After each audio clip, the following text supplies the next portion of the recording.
existe des conférences ou des interventions où on demande à un public masculin d'intervenir en tant que... Qu'est-ce que c'est que manager au masculin? Bon.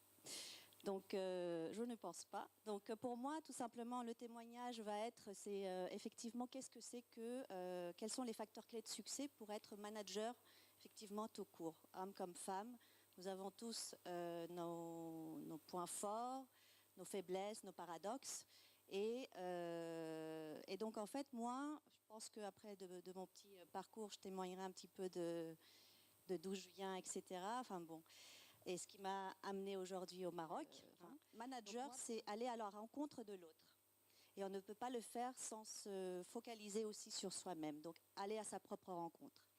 Donc moi, en fait, un petit peu pour mon parcours, c'est je suis péruvienne, donc d'origine, franco-péruvienne en fait. Donc j'ai vécu 9 ans au Pérou, j'ai fait par la suite mes études en France, donc j'ai vécu là-bas pendant 16 ans, et ça fait maintenant 14 ans que je vis au Maroc en fait. Voilà, donc tout ça pour dire que aussi, effectivement, on parlait des plafonds, etc., des plafonds de verre. Je viens, bon, je pense que...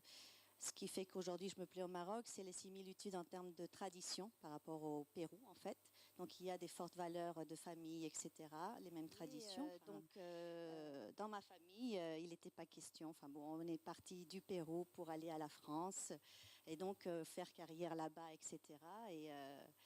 Et en fait, moi, j'ai eu depuis, je pense petite, justement de l'éducation toute petite, c'était j'ai eu cette opportunité de voyager effectivement, et ça a été vraiment une passion qui est née, que je n'avais pas, en tout cas, en termes de prise de conscience. Mais c'est quelque chose qui m'a toujours animée et qui m'anime aujourd'hui encore. Et donc, en fait, le plafond de verre, c'est vrai que c'est l'éducation, les parents, effectivement, qui nous le posent. Le jour où j'ai fini mes études en France, où j'ai fait ma première expérience, je me suis dit, c'est trop, enfin, j'ai besoin de voir du monde, j'ai besoin d'aller à la rencontre des autres, pour moi, mieux me découvrir aussi. C'est-à-dire de sortir de ma zone de confort, et d'être face à moi-même. Mais vraiment l'alignement, enfin, je pense que c'est nécessaire en fait pour être un bon manager de savoir qui on est, d'être en alignement avec soi-même, c'est-à-dire bon, sa tête, son cœur et ses tripes en fait. Et en fait pour ça, je pense, enfin, le vécu en tout cas l'expérience. Aujourd'hui, enfin bon, je suis mariée, j'ai 2 enfants, etc. Et j'ai constaté en fait que malheureusement, enfin, c'est un atout pour nous, on l'a vu, tout ce qui concerne les concessions, l'intelligence émotionnelle, etc. Mais en même temps, c'est notre faiblesse que d'être trop dans la concession. C'est-à-dire que quand on devient voilà, manager, quand on se marie, quand on a des enfants, on a tendance à faire plus de concessions, à dire ah bah moi c'est moi qui vais garder, donc ça va être le mari, etc.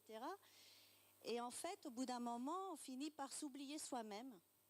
Et quand on s'oublie soi-même, donc on oublie en fait, on arrête de vivre, enfin de faire nos passions, etc.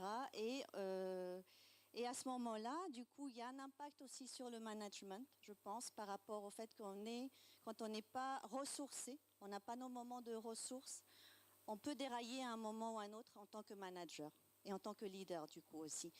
Et ça, je pense que c'est l'apprentissage qu'on devrait avoir plus par rapport aux hommes. Les hommes sont beaucoup plus égoïstes. Il n'y aura pas de concession. C'est l'objectif, c'est j'y vais et à la limite, peu importe. Je pense que c'est important que nous aussi, on se recentre, on sache se recentrer sur nous-mêmes. Il est important qu'en tant que femme, nous ayons une passion. Moi, j'adore voyager. J'adore découvrir. Et c'est vrai que ces derniers temps, en tant que maman, effectivement, j'ai mis de côté, en fait, ces voyages, etc., parce que forcément, il faut du temps. Et avec des enfants, donc j'ai 2 enfants, 8 et 4 ans, mais ça fait 2 ans où j'ai repris conscience de ça. Je me suis dit, il faut que j'ai besoin d'être ressourcée pour être un bon manager, un bon leader. Et donc, égoïstement, il y a 1 fois par an en tout cas, je me prends 2 semaines et je prends mon sac à dos et je voyage toute seule ou avec deux copines que j'ai en sac à dos, c'est la découverte vraiment de l'autre. Et c'est important d'avoir, je vous invite vraiment à alimenter, non pas un hobby, mais une passion. Une passion parce que c'est important de se ressourcer pour être en alignement avec soi-même et pouvoir donc faire de l'introspection et aller vraiment à la rencontre de l'autre. Et c'est dans cette rencontre, etc., qu'il y aura du partage, de la positive attitude, enfin beaucoup de choses.